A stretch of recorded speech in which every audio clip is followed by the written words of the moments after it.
everyone. My name is Firefighter Angel Fagans. I am a firefighter of Shelby County for about 4 years now. I'm assigned currently to 63C. Today I'll be giving a class on the SCBA. There will actually be 2 topics. The first topic would be on breathing and the second topic will be on daily inspection. Before we start, I would like to go ahead and give a risk assessment for today's class. The risk assessment will be low due to the fact that we are indoors and there is no inclement weather. Any type of hazards here inside would be very low, such as any tripping hazards from chairs, other individuals. There shouldn't be much cords around, but if you do see any cords, just be aware if you guys are moving about the classroom. The emergency exits are right there to my left or down that hall. If you guys need to use the restroom is located directly on the other side of this wall. Feel free to just get up and quietly go to the restroom and come back as needed. If you guys have any questions, comments, or concerns, just go ahead and raise your guys' hand and I will get to you guys as soon as possible. Alright, so the objectives. So the objectives for the breathing portion, it's the cognitive portion of the class where we will be discussing air management techniques, what it is and why we need it. And for the objectives of topic 2, which will be the psychomotor portion of the class, we'll be going over performing a daily inspection of the actual SCBA.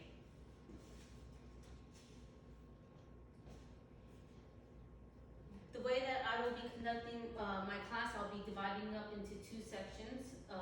First, I will do topic 1 and then topic 2, but within each topic area, I will divide it into 2 types of ways. I will do didactic portion and then obviously skills, hands-on demonstration type portion training. From there, we'll take a quick break and then we will be followed by a written examination and then we will do the skills check-off for completion of the course. The reference used is the Fundamentals of Firefighter Skills, 2nd edition, chapter 2, under firefighter safety. I've printed out some copies of pertinent information of chapter 2 where you guys can use to assist in your learning. The training aids that we have, that I have available today that we'll be using is the Draeger SCBA and the face mask.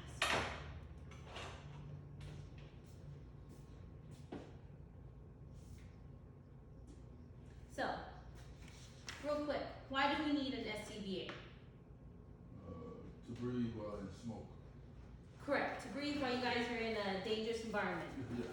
Alright, have clean O2 in dangerous contaminated areas. Alright, why do we need to conserve air? Bottles only last for so long.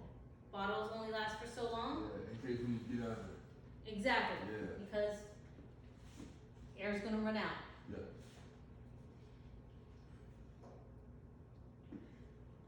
The interior atmosphere of a burning building is considered immediately dangerous to life and health. Firefighters must be proficient using the SCBA before engaging in interior firefighting, fire suppression activities. Using SCBA confidently requires practice. So the pathway of air through an SCBA. The air passes through the cylinder shutoff valve in the high pressure. So pretty much, this is high pressure, right? The air in here is high pressure. When you guys turn it on and it's gonna pass through, it's gonna go ahead and reduce the high pressure to low pressure, which is the safe, what's the word I'm looking for? Not temperature. It's pretty much, they bring it down to a lower safe pressure for you to be able to It breathe. regulates it to a Yes. certain point. Yeah. Then, so when you turn it on, the air goes through the hoses and goes directly to the face piece.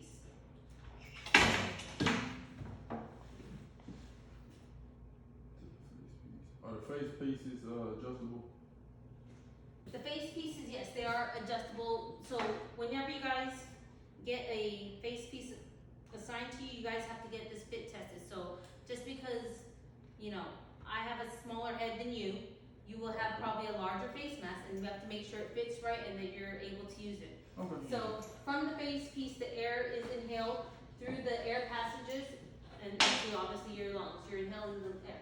when the user exhales, it go ahead and goes right back into the mask, but goes out through a one-way valve, and that is pretty much the breathing process. I'm gonna demonstrate it real quick, so you guys have a feel of it. Start by turning on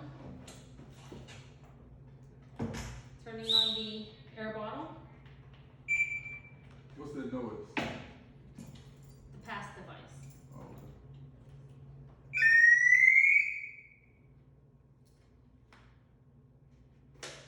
Oh, slipped out.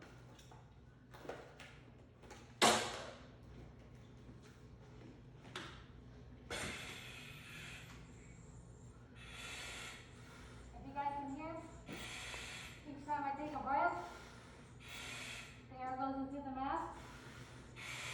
And when I exhale, it just goes out through a one-way valve.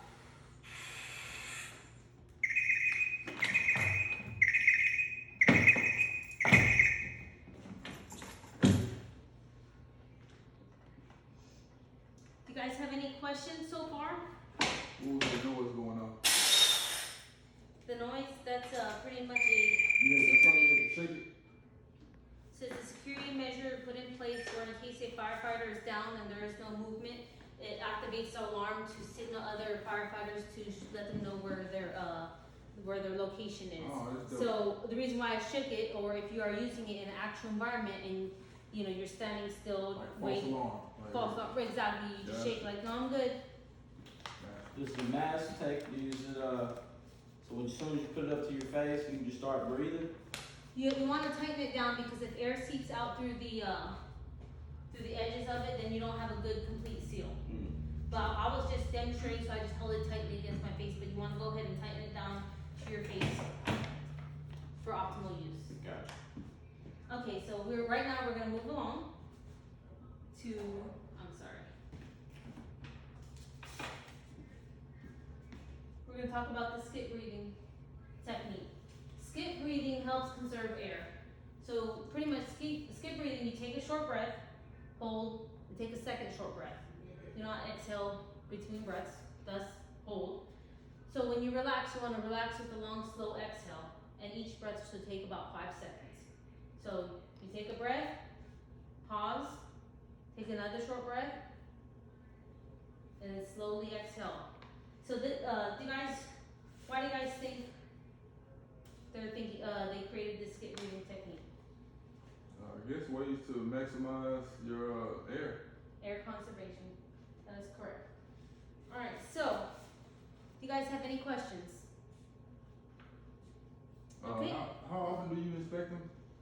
I'm actually gonna get into that in the next portion. Okay, well, no more Alright, so- questions then. All right. Alright, so we're gonna go ahead and move on to the next portion. All right. Okay, so right now we are gonna continue with the psychomotor portion of the class, which we will be going over, performing a daily inspection of the SCBA. So questions, why is it necessary to inspect our equipment daily? Make sure it's working. You never know when you'll need it. Right. You wanna make sure it works when you need it. Exactly.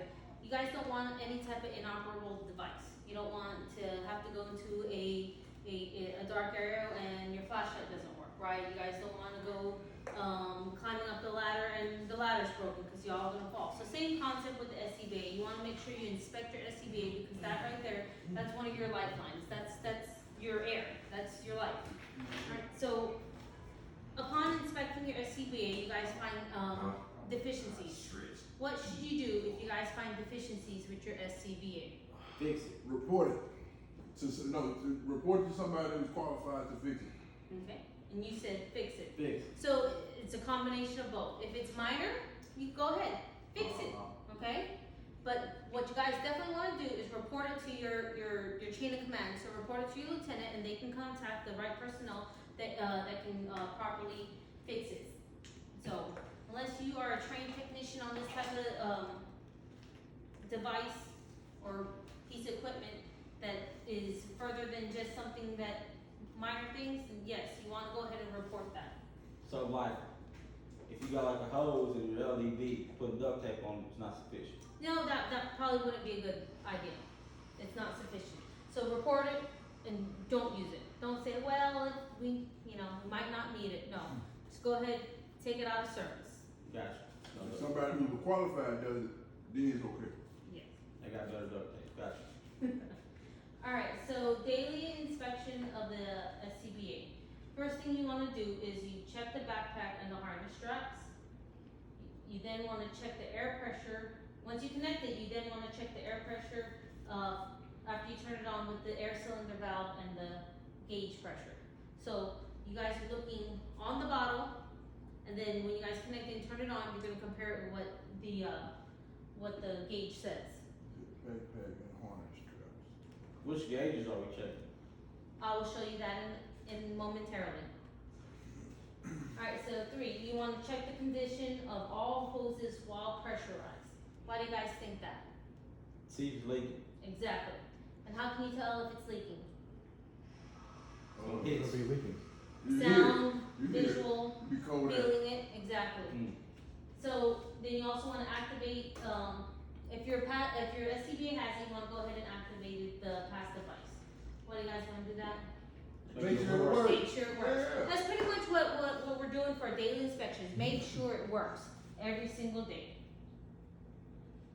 You want to go ahead and check your face piece, even though it's yours and maybe you guys didn't use it a lot. It could have got, damaged in storage, damaged by somebody else and they didn't want to tell you. So always check your own individual equipment. So check your face piece.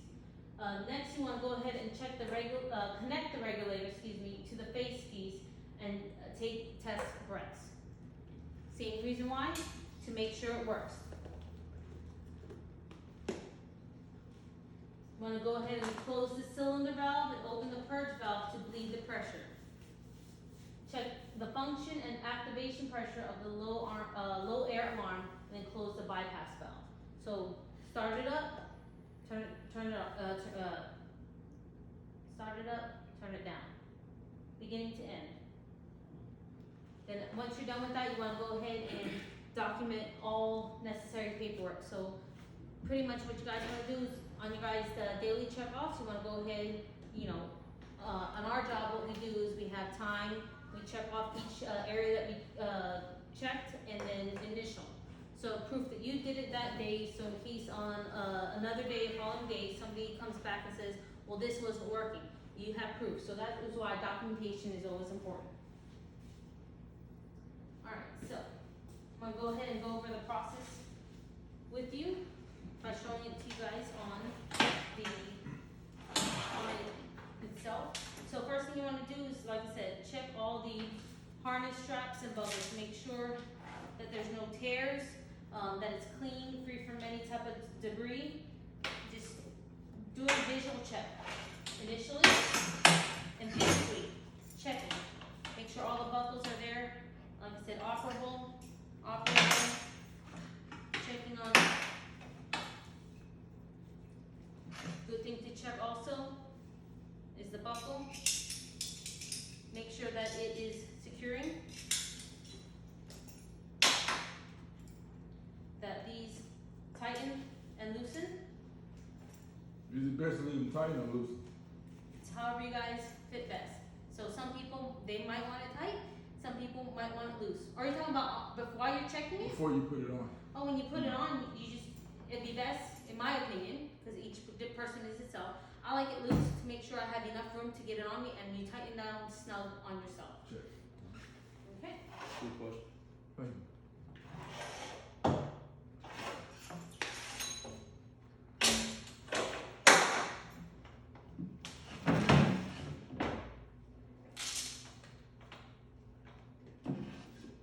So this is where you want to go ahead and check the pressure right here. So I have a little under 4,000, right? Mhm.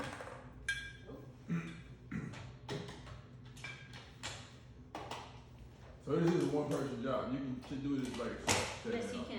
Check. You make when you connect it, make sure it's nice and snug and it doesn't come off. So it's a quick connect. You want to go ahead and pull it down taut. Make sure that it's attached in all areas. Okay. Now that connection, can you do that again? Do you have to screw that in there or you just, No, it's a quick connect. you just So put it's it just in there? it's just you're pushing it on, the pressure Mhm. of it from here. Mhm. Oh, she Like- twisted to take it out. So all you do is twist, push down and twist a little, and it will release it. Pops out. And that's how you quickly switch out air bottles. Oh, cool. Cool. Alright. There it is. I heard it snap it. There it is. So go ahead. Next thing you want to do is you turn it on. Right, make sure it's closed. You open it all the way? I like to open it all the way. Open it all the way. It's the best way to get the most accurate picture. So here you want to go ahead and make sure you check any type of feeling for any type of leaks. I don't see or feel anything. You can even check back here. So from here, you want to go ahead and check the pressure that's on here.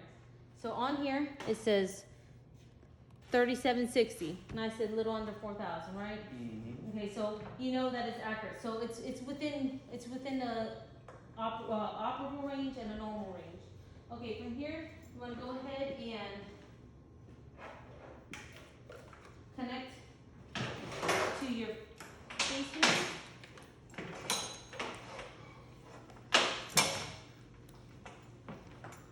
Actually, stand corrected. You want to go ahead and check your face mask first. Check it, make sure there's no cracks or anything like that. Make sure that it's free from any debris.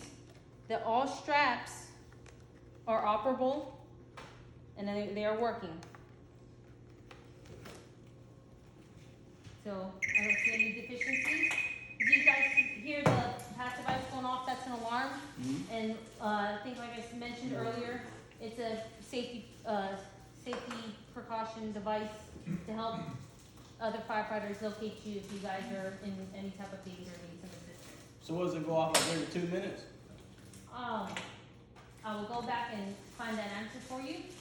It pretty much goes off if it's a period of time that there's not any movements. Oh, so it goes off if you're not moving. Yes, Oh, it's not okay. automatic every time frame. It's just if you're standing still for a minute, it will go off.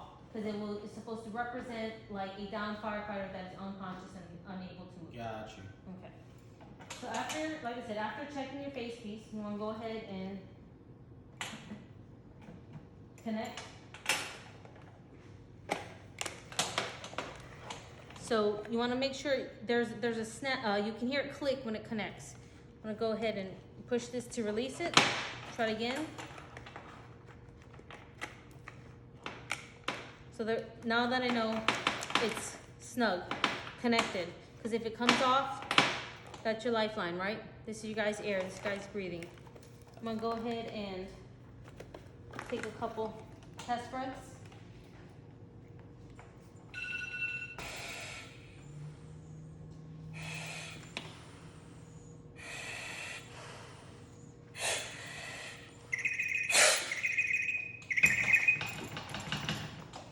Okay, so we know that it's working and it's operable.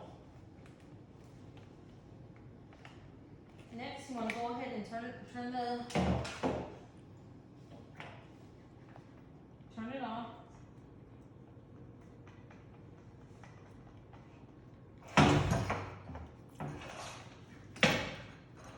Bleed the air.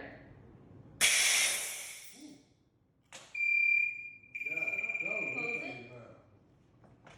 And then press these two buttons to turn it all the way off. And you'll see it's blank.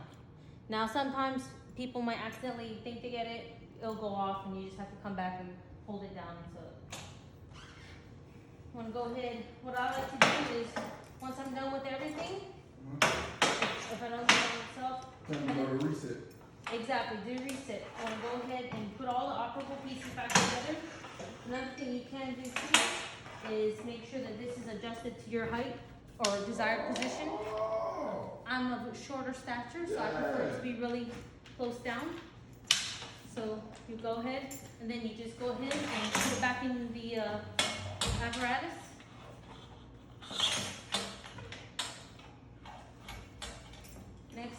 get the daily checkoffs and go ahead and start documenting that it passed inspections, okay? You document your initials, time, and so I have it saved, ready to go for the next person. Do you guys have any questions so far? Would you guys like to see anything again? If you use it during your shift, you have to document that too? Yes, so it's a before use and after use, especially after fires. So you wanna go ahead and document if you used it. Now, just putting it on, not turning on, that's not considering use it. Using means, you know, actively on air, breathing the air, especially in a fire, because sometimes you might use it, you might put it on and you end up not going in the fire, but especially after you go in the fire with all the contaminants, you know, you definitely wanna clean it down, wash it, and there's a special, soap pods that they have to rinse off your guys' face masks with, because this is the part that you guys are breathing, and you wanna make sure it's clean and free from any type of additional chemicals and carcinogens that could be, possibly inhaled when you guys are in that type of environment. Cool. So, but yes, we'd go ahead and wash it down, document it, and not just document it, when you go ahead in the next shift day, you wanna go and tell the next firefighter that is relieving you exactly what happened and what you guys, what you did, and any changes to the, not just the bottle, but the whole device itself. Also, you wanna change the bottle as well. Yes, Yeah, use it. gotcha. So if you inspect and say your LDV is damaged, are they replaceable or do you have to send the whole pack in? Does anybody know the answer to that? Are they replaceable? What was that again? You can. Re-ask the question. I asked if the LDV is damaged on your pack, like if it's leaking, can you pull the LDV off, or is it just on there and then you have to send the whole pack in to get it serviced? Well, you know, These are removable. Okay, they're Yes, they are. interchangeable. So they are removable. So if we got an extra one laying around somewhere, we can just swap Well, it out. that, you would go ahead and, check with your lieutenant, Gotcha.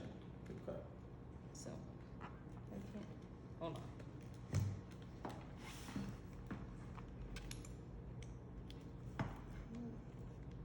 This is not.